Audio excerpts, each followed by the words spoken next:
Today I'm here with Jeff Fleischman, owner of a home in the Trail subdivision north of Golden, and he's standing in front of his house.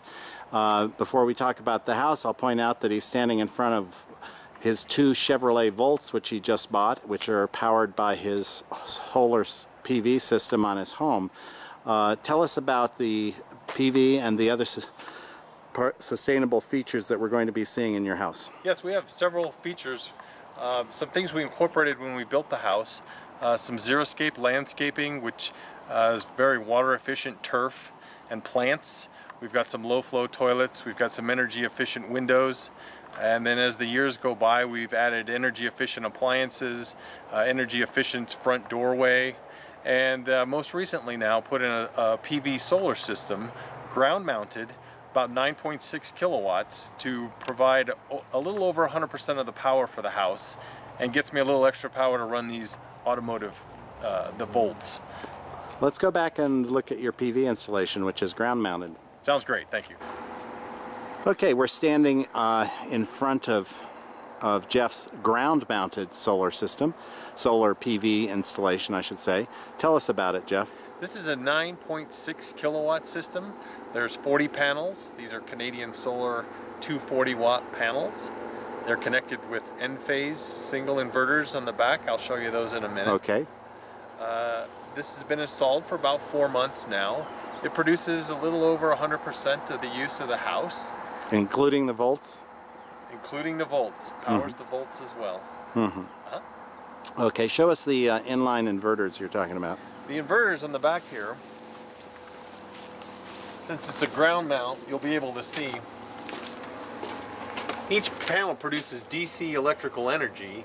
It comes to these inverters, and the inverters convert the energy to AC power, which is the same kind of power you use in your house.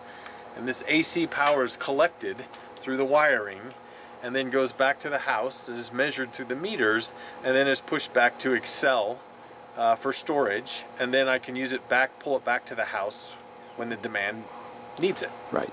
And how does this compare with the normal installation? Many of the normal installations have what are called string inverters, and those are tied in the electrical at the house, and many of the panels together are added to a string, and it's an efficient way to add power through DC back to the house and then convert it to AC through the inverter. But here in this location, I have some shading issues with some trees parts of the year, depending on how the sun comes over.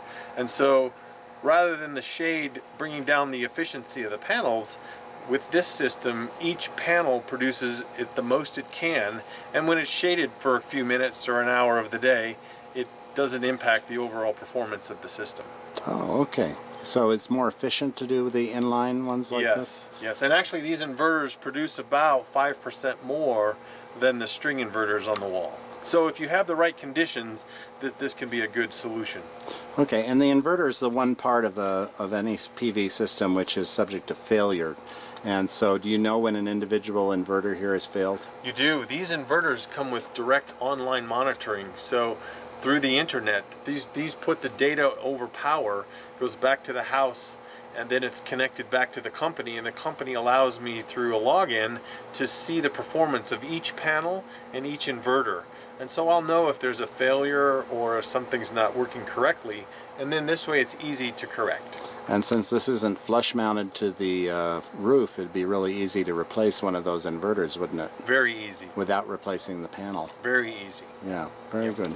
Okay, and what's this? This is a cutoff switch here?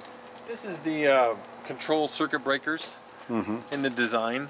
So there's 3 legs to this system as the AC is collected, and it's managed through this panel. I just chose to build it this way. You could build it a different way. Okay. And then from here it goes underground back to the house. I see. Okay, and I noticed some pretty heavy-duty piers here for the for this. That's because of the wind? This was specifically designed to have minimal rails or poles involved with the structure of the system. So this was designed specifically to minimize that look and make it more of a cleaner look. And because of the size of the system, I've got some larger piers here that hold up against wind loads or snow loads for the system. And that's why it looks the way it looks. Okay, and thank you for that tour. What else is there to tell us about the house? Do you have other sustainable features in the house? I do have some other sustainable features. We've got an Energy Star efficient door, front door that we've replaced and upgraded. We've got energy efficient appliances. I've got a home controller energy unit for the power use for temperature settings throughout the day. I've got a zero-scaped landscape here as well. When we built the house about 20 years ago, we installed dwarf-type tall fescue, which uses about a third to a half less water than your typical bluegrass lawn.